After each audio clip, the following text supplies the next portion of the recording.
You know, in the late 50s and early 60s, we encountered so many huge changes in our world. I mean, like this one, for instance, in 59.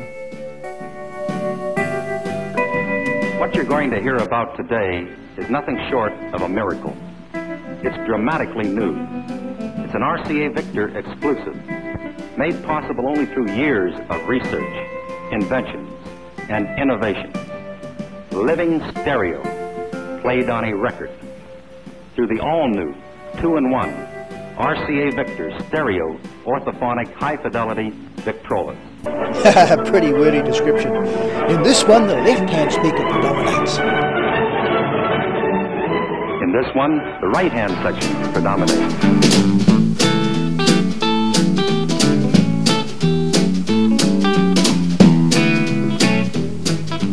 Yeah, the music world for us was going through enormous changes by 62. Bill Haley and the Comet scene here, and the legendary, immortal Buddy Holly, Ricky Nelson and more. They were all starting to fade as kind of the new sounds were emerging. Although some of them hung in for the long haul, like this guy for instance.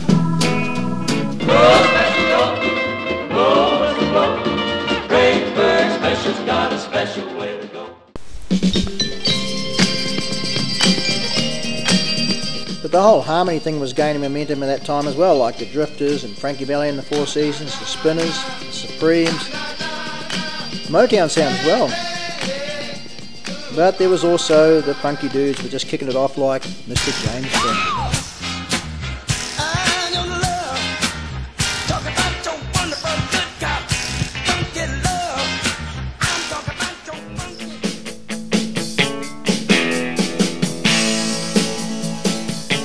But of course, our whole world in 61, 62 was falling off surfboards and getting stoked on surfing.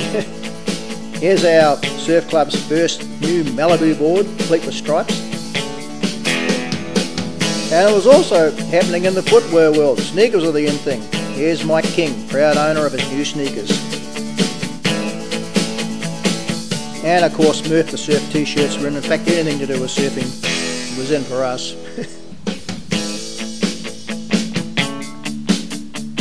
And of course, Murph the Surf was all over our cars too, our Woodies. Here's Mike King's Bradford.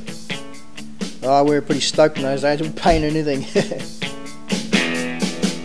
Here's my good friend Wayne Hutton and my first car, the old 48 Hillman. Murph the Surf painted all over the boot of that as well. And here's the old Model A. Oh man, we used to have such fun in that car. And of course there was the surf sounds like you're listening to now. All starting to happen then, the Atlantics, the Sandells, the Deltones, Jan and Dean, and who could forget these guys? The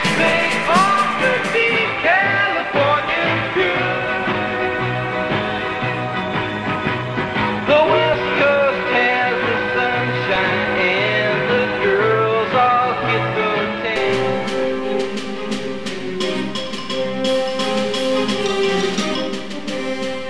Actually, it's around about now that we had our first encounter with sharks.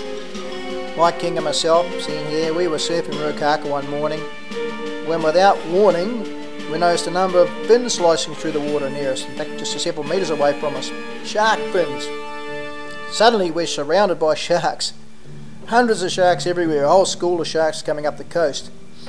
And there was a lull in the wave, so we just had to sit there on our boards with our feet up and just pray for a wave.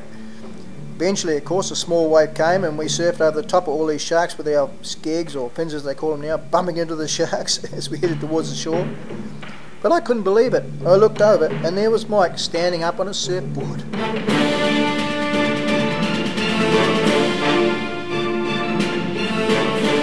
Scary stuff. But then again, I've always been around danger. I mean, like the time I was in the Commandos. I mean, I was right in the middle of a battle. I mean, there was a battle raging all around me. Tanks, machine gun fire. And I only had one way of escape, and that was to jump off the roof. So it's great trepidation. I jumped. Trouble is, my parachute didn't open, did it? Oh, life can be pretty tough for a 7-year-old. Oh boy.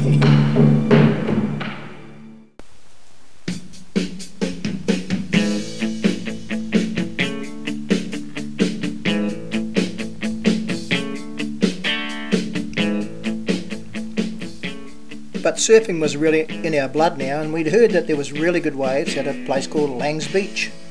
Nice clean waves with really good sandbanks. So we jumped in the old Chevy and took off to Lang's to go surfing. Yoo-hoo! So we just took off down the main highway, all the way around the bay, 8 miles over to Lang's Beach.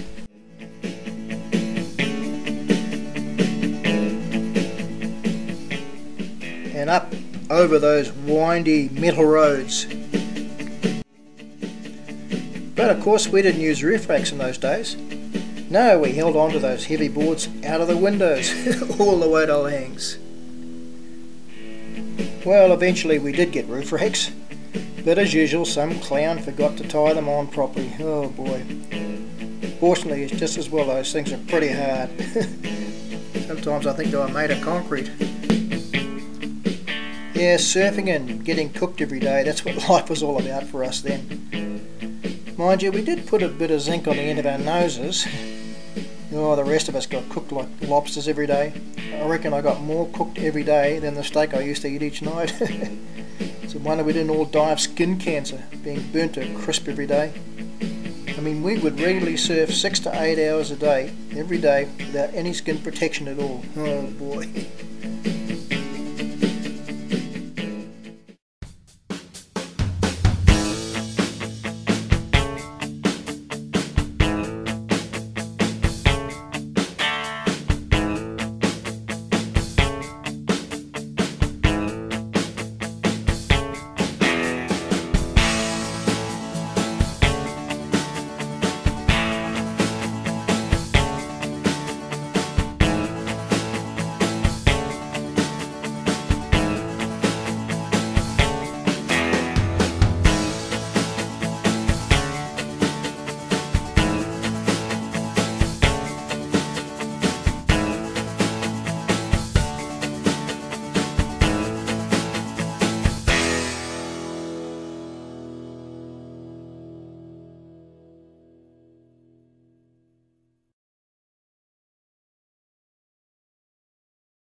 Oh, those were the days, alright. In the evenings, we would fry our dinner on our backs.